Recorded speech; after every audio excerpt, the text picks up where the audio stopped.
Salut à tous, bienvenue dans cette nouvelle vidéo Maria to Green. Alors déjà, je tenais à vous souhaiter une belle année 2023. Je vous la souhaite belle, riche, merveilleuse, enrichissante.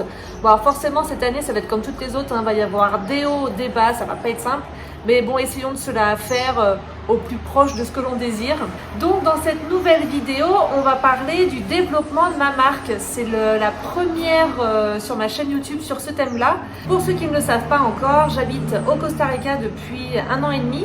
Et je souhaite développer une marque autour de l'éco-responsabilité et du zéro déchet. Je souhaite développer une gamme de produits et d'accessoires zéro déchet et des vêtements upcyclés.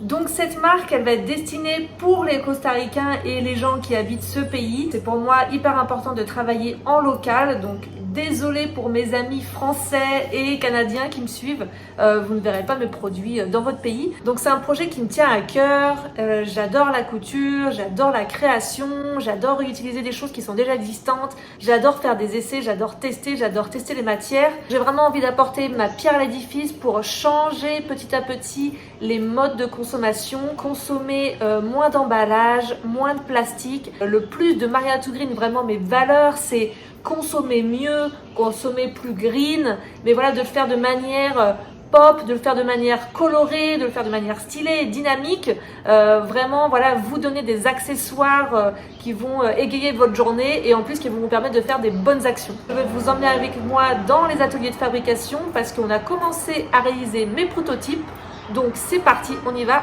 c'est tout de suite. Pour le développement de ces produits, je voulais travailler avec des couturières ou des petits ateliers de fabrication en local. Je voulais vraiment travailler avec des personnes pour que eux se concentrent sur la fabrication et que moi je puisse me concentrer sur le développement et la commercialisation de mes produits.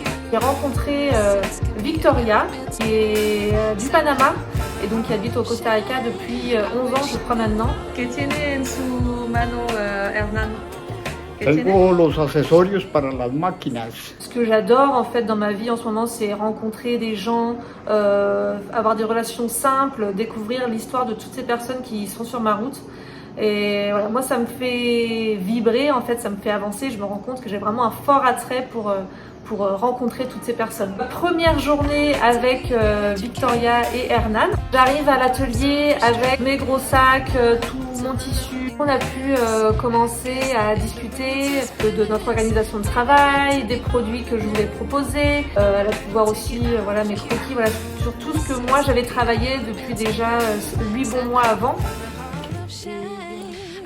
Là on est en train de chercher des pièces pour la machine, parce que la machine n'a pas été utilisée depuis un petit moment. En fait, elle appartenait à l'épouse de Hernán, qui est le gérant de la boutique. Et il manquait 2 petites pièces pour tenir la bobine, la canette.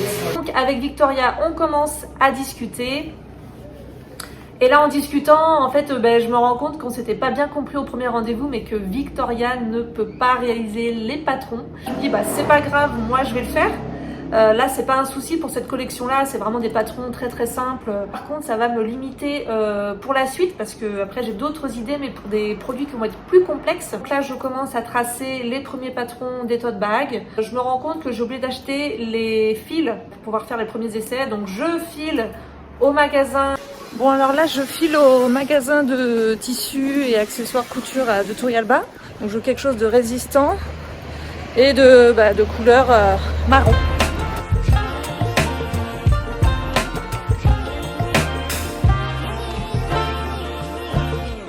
C'est bon, du coup j'ai trouvé les fils, j'espère que ça va le faire. J'ai essayé de trouver quelque chose de résistant et qui correspondait à la couleur. Bon, on y retourne. Je voudrais dans cette première collection un tote bag. Donc il y aura un grand format tote bag et un plus petit format. Sac de course, donc sac de course avec du coup un plus grand gabarit pour pouvoir vraiment mettre vraiment ces grosses courses du quotidien. Je voudrais aussi réaliser des sacs à vrac. Donc ici, il y a peu de magasins de vrac. Ici, je les utilise surtout pour acheter mes légumes au marché, mes fruits, mes aromates. Voilà, je mets tout ça dans mes sacs à vrac. Donc c'est des plus petits sacs avec un petit cordon. Je veux aussi réaliser des lingettes pour se nettoyer le visage et certainement des charlottes à plat. Voilà, ça serait pour la première collection.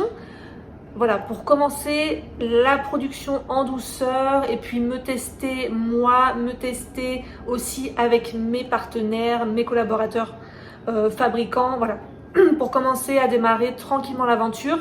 Ensuite, il va y avoir d'autres collections, j'ai déjà d'autres idées, la gamme va s'étoffer, enfin voilà, mais du coup on y va poco à poco comme on dit ici. On termine de tracer les patrons, pendant ce temps-là, Victoria, elle peut commencer à passer les matières dans la machine.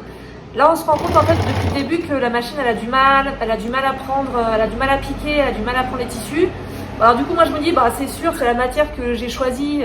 J'ai choisi pour faire mes premiers tote bags une matière un peu toile de jute, assez épaisse. Enfin moi voilà, j'aime bien les matériaux qui sont assez costauds, solides parce que je veux aussi que mes produits ils durent dans le temps. Donc là on doit se résigner à se dire que là la machine elle a besoin d'une révision. On s'est dit qu'on arrêtait là pour cette première journée.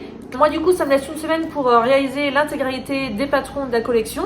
Et puis on peut envoyer du gros pâté quoi, voilà. Bon en tout cas bilan de cette première journée.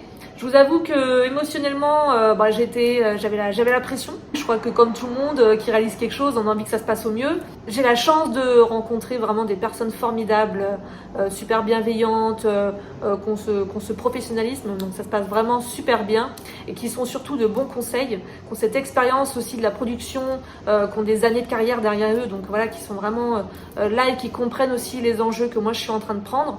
Et après, c'est ça aussi, les joies de développer un projet, c'est aussi parfois ça va pas se passer comme on veut, c'est d'accepter qu'on peut pas tout contrôler, qu'il va y avoir des contretemps, et c'est l'aventure de l'entrepreneuriat aussi. Donc j'espère que cette première vidéo vous a plu. Si vous voulez suivre au quotidien l'avancée de mes aventures, je vous invite à me suivre sur Facebook et Instagram. Voilà, je vous dis à très vite, je vous fais des gros bisous, prenez soin de vous, ciao! Look the other way, sun is out.